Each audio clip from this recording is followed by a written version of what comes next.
Il y a eu un grand succès, c'était la princesse Mononoke, mais apparemment la princesse Chihiro le dépasse de loin. C'est un film qui a eu l'Ours d'Or à Berlin, qui a obtenu un record d'entrée au Japon précisément. Avec Thomas Luntz, on va faire le point sur ce cinéma d'animation japonaise qu'on connaît trop mal en France encore. On regarde.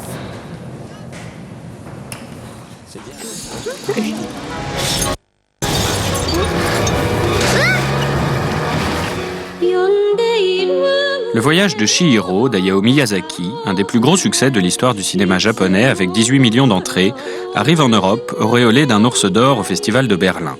Cette récompense prestigieuse, la première du genre, prouve que le cinéma d'animation japonais est parvenu à une très grande maturité et que des créateurs comme Hayao Miyazaki sont de véritables auteurs. Ce que démontre ce film aussi dense que beau et inventif, le voyage initiatique d'une petite fille dans un établissement de bain où les dieux et les esprits viennent prendre du repos.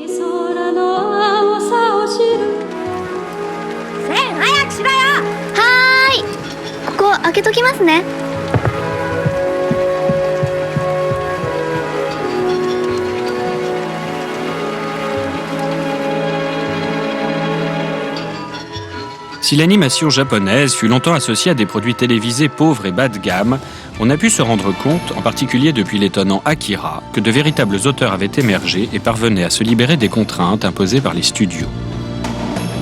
Parmi ces auteurs, Mamoru Oshii, passé depuis au cinéma traditionnel avec Avalon, s'était fait connaître avec Ghost in the Shell, qui, sur un scénario très ardu, n'hésitait pas à laisser un androïde se poser de douloureuses questions existentielles. Sur un scénario du même Oshii, Jinro adaptait Le Petit Chaperon Rouge dans un Japon à peine futuriste en proie aux émeutes. Un film âpre et violent, d'une grande noirceur et parfois très lent, qui montrait que le dessin animé était capable de mener des récits complexes sur un rythme et avec un montage inhabituel.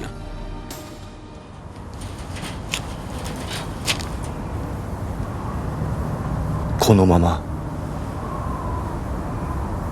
Ya, nandemo nai yo. Mais d'autres auteurs, comme Isao Takahata, rappellent que l'animation japonaise est loin de s'en tenir à la science-fiction. Dans Le Tombeau des Lucioles, il n'hésite pas à raconter l'histoire de deux orphelins pendant la guerre, sous la forme d'un mélodrame réaliste et totalement bouleversant.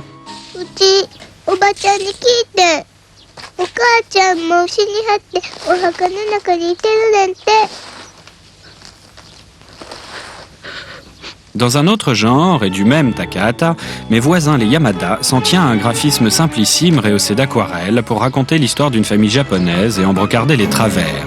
Une véritable étude de mœurs qui n'hésite pas à faire référence à de grands peintres d'estampes.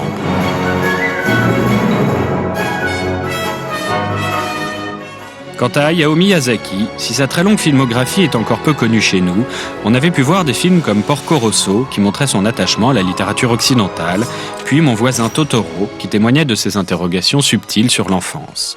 Mais c'est Princesse Mononoke qui allait lui apporter une véritable reconnaissance publique. Un grand récit épique où éclatait son talent à décrire la nature, ainsi que ses références récurrentes à l'animisme nippon.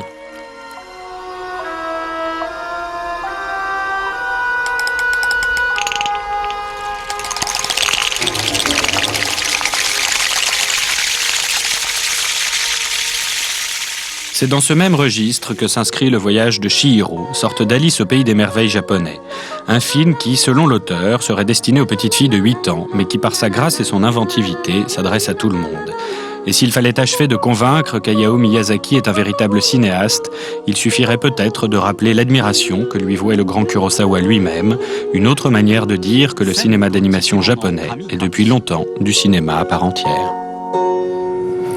Voilà, Le Voyage de Chihiro. Merci Lan Nguyen de nous avoir rejoints. Vous êtes spécialiste donc du cinéma d'animation japonais. Vous avez même traduit certains dessins animés de Miyazaki, La Princesse Mononoke notamment. Max Tessier, critique à positif et spécialiste du cinéma japonais. Et puis Xavier Kawatopor, vous êtes au Forum des Images, l'homme du festival d'animation japonaise, et vous avez donc une connaissance tout à fait précise de cet univers. Marie-Claude, ça ça marche bien, le voyage de Chihiro. C'est une bonne surprise. Sur 5 jours, 250 000 entrées dans une combinaison importante pour un film d'animation. Mononoke était sorti sur 90 salles à peu près, celui-là sort sur 250 salles. Ça veut dire que le distributeur sait aujourd'hui qu'il y a un public et il anticipe donc cette demande en faisant une sortie assez importante. Alors, on entendait Thomas Luntz qui disait qu'apparemment c'était, le metteur en scène disait que c'était pour des petites filles de 8 ans. Je me pose un peu la question, c'est un dessin animé vraiment pour enfants ou c'est un film pour adultes aussi C'est un film que Miyazaki a conçu pour des fillettes de 10 ans, effectivement, en prenant pour modèle des enfants donc, de sa connaissance. C'est un film peut-être qui n'est pas forcément aussi enfantin que Totoro. Ne s'adresse pas forcément à un public d'enfants aussi jeune que celui auquel pouvait s'adresser Totoro, mais à partir de effectivement 9-10 ans, il me semble que... Il est visible, visible. Qu'est-ce que vous en pensez ? Moi je pense que c'est un film qui, comme beaucoup de films de Miyazaki et d'autres films d'animation japonaise, nous oblige à reconsidérer complètement le cinéma d'animation. C'est-à-dire que oui, c'est un film pour enfants, sans doute à partir de 10 ans, ça on peut en discuter, je crois que tout le monde a son avis là-dessus, mais au-delà de ça, je crois que les films que nous sommes en train de découvrir font la preuve que le cinéma d'animation est un cinéma à part entière, c'est-à-dire qu'il s'adresse aussi bien aux adultes qu'aux enfants et qu'il ne faut pas limiter à un registre enfantin. On ne va pas l'étiqueter, on ne va pas mettre un label comme ça et le cantonner à une image. Avec le corollaire qui est de considérer, ce qui a souvent été le cas, que le jeune public était un sous-public d'une certaine manière. Donc ce qui est en train de voler en éclats, j'espère que c'est durable, c'est notre perception en France de l'animation. On est en train depuis 1999, et pour moi le succès de Kirikou a été quelque chose de très important dans le registre de l'animation française, où on commence à voir une alternative se présenter au Disney annuel qui a pendant des dizaines et des dizaines d'années véritablement fixé notre regard sur l'animation. On va reparler de Disney et peut-être aussi du fait que est-ce que ça peut être en compétition vraiment avec Disney, mais pourquoi est-ce qu'on a si mal compris les films d'animation japonaises? Pourquoi est-ce qu'on a des images un peu toutes faites, je sais pas, Goldorak, on dit des mangas, les mangas c'est de la bande dessinée et un peu violente, non? On a l'impression que ça n'est que ça, or ça n'est pas que ça, bien sûr. Max Tessier. Il faut faire déjà une distinction entre les mangas qui sont effectivement de la bande dessinée et l'animation que les Japonais appellent animé, qui sont des films d'animation. Je crois que le problème réel, fondamental, c'est un problème de distribution. Parce que le cinéma japonais d'animation, notamment de Miyazaki et de Takahata, a été pendant très longtemps ignoré et mal distribué aussi pour des problèmes économiques. Peut-être les Japonais ont demandé trop cher, parce que ça marchait très bien au Japon. Ils pensaient qu'il fallait les vendre comme des films américains. Donc c'est une des raisons. Et l'autre raison, c'est que effectivement, on a eu une mauvaise image du cinéma d'animation japonais pendant, disons, dans les années 70, par exemple, où malheureusement, c'est le bas de gamme, les séries au kilomètre qui arrivaient à la télévision dans les émissions qu'on connaît. Bon, alors effectivement, en ce moment, il y a un rétablissement, il y a une véritable percée du grand cinéma d'animation et d'auteurs en même temps, notamment de Miyazaki. On a dit tout à l'heure que Chihiro, le voyage de Chihiro avait fait 18 millions, c'est 23. On en est à 23 millions d'entrées au Japon. Je crois que c'est le plus gros box-office. Mais alors pourquoi, alors que c'est un film qui a des références très très typées japonaises, enfin c'est un univers extrêmement...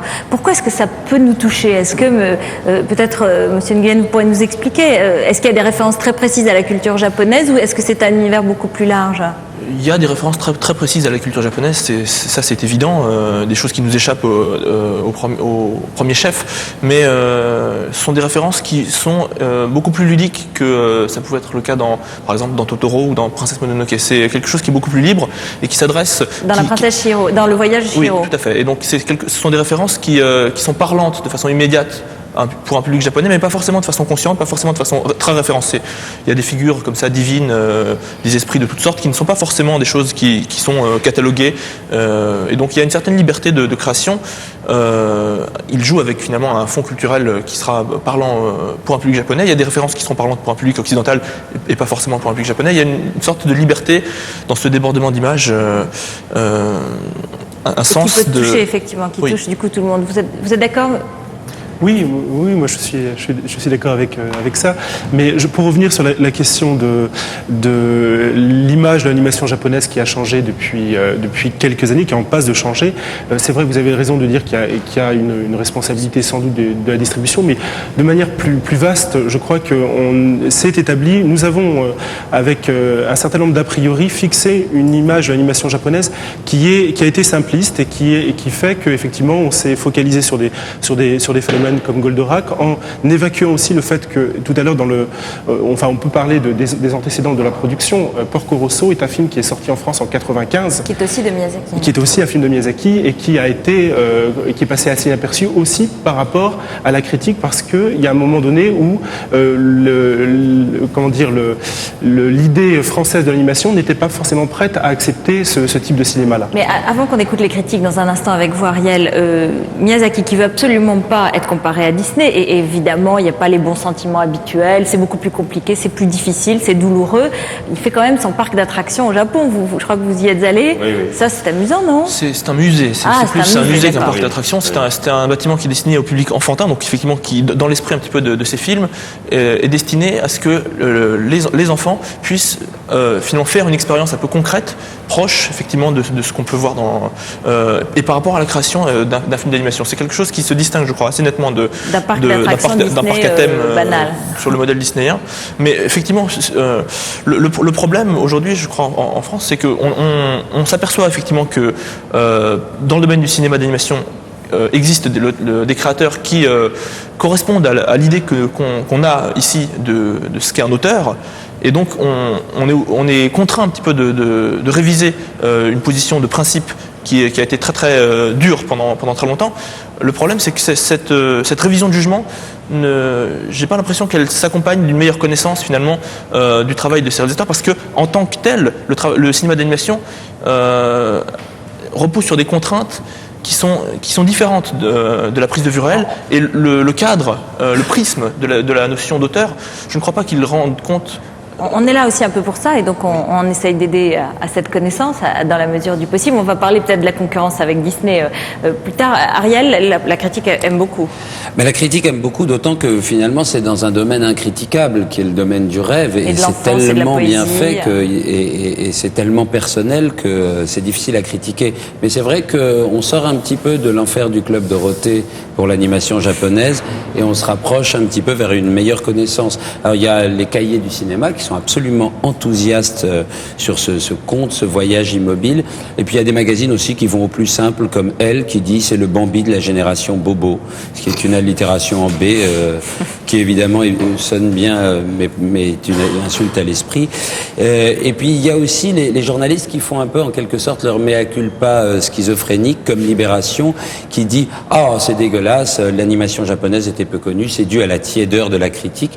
Mais en même temps, le même journaliste dans le même article reconnaît qu'au Forum des images, lorsqu'il y a eu une rétrospective Miyazaki, il y a eu une espèce d'émeute. Et c'est vrai qu'on peut regretter dans un pays comme la France que ça soit au Japon qu'un réalisateur quasi hitchcockien, quand même extrêmement intérieur, batte à plat de couture Titanic, alors que chez nous, ce sont des espèces de vieux comiques engraissés pétomanes. Et il y a une très belle anecdote de Miyazaki dans Libération où il dit: j'étais tombé amoureux de l'héroïne du dessin animé, j'étais profondément ému, et après la séance, je suis rentré à pied à la maison sous la neige qui s'était mise à tomber, et comparant ma situation misérable à la force vitale des personnages, j'ai eu honte de moi-même et j'ai pleuré toute la nuit. Et je trouve que cette anecdote citée nous rappelle que nous passons notre vie à critiquer les images, et que de temps en temps, il vaut mieux critiquer la vie que l'on mène plutôt que les images. Ensuite, il y a une comparaison que j'ai trouvée intéressante de Miyazaki avec Spinoza, c'est-à-dire avec un contemplateur du Dieu qui est caché dans la nature, dans le monde. Et puis alors, de temps à autre, quand même, on trouve un petit bémol aux éloges. C'est le côté un peu étouffe bouddhiste de l'animation, c'est-à-dire on est très peu habitué à autant de personnages, autant de richesse visuelle, une intrigue aussi difficilement... Et c'est vrai qu'on finit un peu comme un enfant japonais obèse des yeux, où on sait plus, tellement on en voit, on sait plus tellement où on en est. Et puis alors au détour d'une interview de Téléops, parce que je signale quand même que les interviews de Miyazaki, c'est vrai qu'on a toujours mieux à faire, on doit emmener les enfants à la crèche, préparer le repas de midi, mais lire une interview de Miyazaki, ça peut être quelque chose de passionnant. Toutes les interviews sont absolument brillantes et il a une dent contre Walt Disney justement parce qu'il explique que on sort d'un film de Chaplin meilleur alors que d'un film de Walt Disney on sort exactement comme on est rentré. Mais je voudrais quand même signaler, tout à l'heure on parlait du recrutement des journalistes, je voudrais signaler que il y a une nouvelle drogue qui est donnée à certains critiques de cinéma, en particulier aux critiques de positif. Et attention, hein. Alors c'est peut-être vous qui avez écrit cet article. Voilà. Oui. Alors je sais pas. Il y a quelque chose qui s'est passé. Alors c'est quoi cette nouvelle drogue, Ariel? Je suis responsable que de l'interview. Voilà, je vais vous lire la phrase. C'est antiphrase ou arabesque sortilège. Au-dessus, les péripéties initiatiques, ailées, s'élève la ritournelle insistante, chantant la répétition de fugues, l'œil part du néant pour jaillir en objet de désir. La mélancolie joyeuse déclenche un espoir de plénitude. Voilà. On va rester là-dessus, je pense que c'est une longue méditation qui va commencer maintenant. Ce n'est pas de moi. Mais c'est confus. Merci beaucoup Ariel et merci beaucoup. On va réfléchir effectivement à tous ces mots. Ça peut concurrencer Disney en une seconde, Marie-Claude, un jour? Ça sera difficile, mais le jour où il aura 800 copies et puis il y aura des poupées Chihiro partout, peut-être que ça marchera. Hein. Alors, juste pour dire une chose sur Disney, c'est qu'effectivement c'est à la garce Miyazaki qu'on le compare à Disney et il aimerait bien qu'on l'appelle plutôt le Paul Grimaud japonais. Il a une grande révérence pour Paul Grimaud et le roi et l'oiseau, ce qui se voit dans ses films, notamment dans celui-là. Merci donc à tous. Évidemment, on a entendu tout à l'heure dans le sujet de Thomas Luntz qu'il y a un grand metteur en scène japonais qui admire aussi Miyazaki, qui lui dit c'est Kurosawa. Il y a des nouveaux DVD qui sortent de Kurosawa, donc on peut redécouvrir.